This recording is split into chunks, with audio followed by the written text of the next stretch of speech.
নারী এই পুরুষ, এই শাহাদাত আঙ্গুলির কলম বানাও, মুখের থুতুটাকে কালি বানাও, টপ টপ করে লেখো জীবনে কত নামাজ পড়েছো, কত রোজা করেছো, কোন মসজিদে কোন মাদ্রাসায় কত দান করেছো, জীবনে করে গরিবের মেয়ের বিয়ের পিছনে কত খরচ করেছো, কোন গরিবের বাপে চিকিৎসা হচ্ছিল না তুমি টাকা দিয়ে সাহায্য করেছো, সব কথাগুলো মনে হবে। ওই নারী বা পুরুষটা গড় গড় করে লিখে ফেলবে, আর একটা কাপড় নিয়ে বলবে লেখো জীবনে কত নামাজ অবহেলা চোখে দেখেছো, কত রোজাকে তুমি তাচ্ছিল্য ভেবেছো, জীবনে কত হাজার মিথ্যা কথা বলেছো, জীবনে কত হারাম কাজ করেছো, সব নোংরা কথাগুলো আর একটা কাপড়ে নিজে হাতে লিখে দাও। ওখানে মমতার পুলিশ আমার আর বাঁচাতে পারবে না, মোদির পুলিশ পারবে। পারবে ভাই? এই টপ টপ করে লেখ, না লিখলে আগুনের লাঠি দিয়ে মারবে, বাঁশের লাঠি না, আগুনের লাঠি। কিয়ামতের দিন আপনি দেখবেন এ পাশে দাঁড়িয়ে গেছে 2 নম্বর সাক্ষী কাফানের কাপড়। মুসলমান আল্লাহ কোরআনে বুঝিয়েছেন 3 নম্বর সাক্ষী, আল-ইয়াওমা নাখতিমু আলা আফওয়াহিহিম ওয়া তুকাল্লিমুনা আইদিহিম ওয়া তাশহাদু আরজুলুহুম বিমা কানু ইয়াকসিবুন। মহান আল্লাহ কোরআনে বুঝিয়েছেন, আমি খুব জোরে কথা বলছি তো। আল্লাহ বললেন বান্দা বান্দি তোর বিচারের সময় আমি আল্লাহ তোর জবানটাকে সিল করে দেব, আমি তোর হাতের আর পার জবান খুলে দেব, সব বলে দেবে হাত আর পা। 4র্থ নম্বর সাক্ষী হবে এই মাটি, যে মাটিটার উপরে দাঁড়িয়ে নামাজ পড়েছেন, যে মাটিটার উপরে বসে ওয়াজ শুনেছেন, যে মাটিটার উপরে বসে কোরআন পড়েছেন, যে মাটিটার উপরে দাঁড়িয়ে মসজিদ মাদ্রাসা টাকা দিয়েছেন, যে মাটিটার উপরে দাঁড়িয়ে ক্যারাম বোর্ড খেলা করেছেন, যে মাটিটার উপরে দাঁড়িয়ে সুদি টাকা গুনে এনেছেন, যে মাটিটার উপরে দাঁড়িয়ে লোকের কান পাটি ধারে চর নিয়ে গেছেন, যে মাটিটার উপরে বসে লোকের বিবির সঙ্গে ব্যভিচার করেছেন, মাটি 4 নম্বর সাক্ষী হবে। অনেক আগে যখন ওয়াজ করতাম তখন দেখতাম ছোট বড় নানান রকমের টেপ রেকর্ড, এই ফিতে গটিয়ে গটিয়ে ওয়াজ সব বানিয়ে যাচ্ছে, তার গা দেখি রে এখন ওয়াজ সব মোবাইলে নিয়ে, বিরাট উন্নত এই মোবাইল।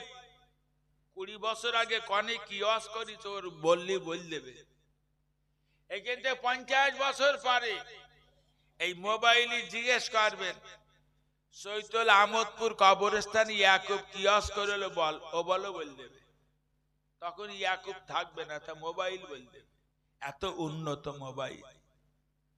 আচ্ছা এই মোবাইলের ভিতরে ওয়াজ গুলো ধরে করে কি বলে দেখি,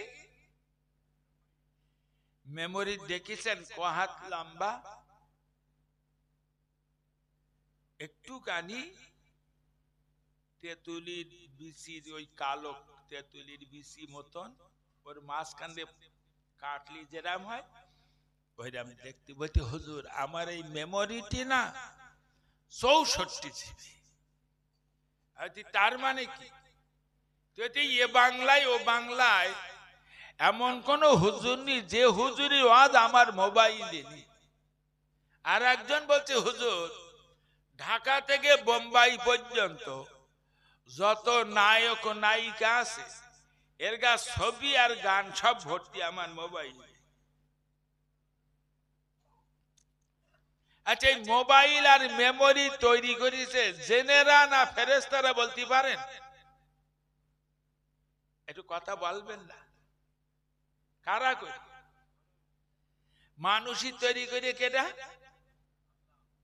তাহলে আল্লাহ সৃষ্টি মানুষ, আর মানুষই তৈরি মেমোরি যদি এত উন্নত মানের হয়, আল্লাহর কুদরতি মেমোরিটা এই মানুষই তৈরি মেমোরি চেয়ে উন্নত মানের না দুর্বল মানের? এই যুবক সামলে যা, কাল কিয়ামতের দিন আল্লাহ চারটে সাক্ষী দেবে। আল্লাহর কুদরতি মেমোরিটা বড় পর্দায় ঢুকিয়ে দেবে। আল্লাহ বলবেন বান্দা বান্দি দেখে কোথায় দাঁড়িয়ে মিথ্যা কথা বলেছিল, কোন জায়গায় দাঁড়িয়ে কার কান পাটির ধারে চন নিয়ে গিয়েছিল, কোন জায়গায় বসে কার বিবির সঙ্গে ব্যভিচার করছিল, কোন আম বাগানে দাঁড়িয়ে কার মেয়ের হাত ধরে টানাটানি করেছিল, না না না কোমর পুকুর যেয়ে কোন মেয়ের কাছে বলেছিলি ফোন নম্বর দে, সব দেখি। যুবকেরা যুবতীরা মিলা দেখতেছে, কিছু যুবক মেয়েদের পেছন পেছন ঘুরতে তোর নাম্বারটা দিয়ে দিন, আর কিছু মেয়েও ঘুরতেছে ছেলেদের পেছন পেছন বলতে তোর নাম্বারটা দে, ফোনে কথা বলবে। ওরা মেমোরি ঢুকিয়ে দেবে। তাহলে এইবার বলেন, আমার যখন বিচার হবে, আমার গিন্নিটার আমার ছেলে মেয়েদের দরকার হবে, আল্লাহ চৈতন্য লোকের দরকার হবে? যার সেই সামলান, কিয়ামতের দিন আমার একা একা হিসাব দেওয়া লাগবে। আচ্ছা মরার মতন তো হইছি, আচ্ছা আমি মরিয়ে গেলে আমার কবরে যাওয়ার মতন এই চৈতল অঞ্চলের একটা লোক পাওয়া যাবে? 5 লাখ টাকা দেব, বউডার হাতে দে, বলবেন তুই এই টেনে ভাঙিয়ে চুরিয়ে খা, আমি ইয়াকুবের কবরে যাচ্ছি। তাহলে আমার কবরে আমার একা ভোজন দিতে হবে নাকি কিয়ামতেও আমার একা ভোজন দিতে হবে? ও ছেলেরা মেয়েরা, মহান নেতা রসুলে পাক সাল্লাল্লাহু আলাইহি ওয়াসাল্লাম হুজুর আমার বুখারীর হাদিসে বলেছেন, আর দুনিয়া ও মাজরাতুল আখিরাহ, দুনিয়াটা হলো আখিরাতের জন্য শস্য খেতেও, এখান থেকে চাষবাস করে গোছিয়ে নাও, কবর আর কিয়ামতে দিয়ে কি খাবা?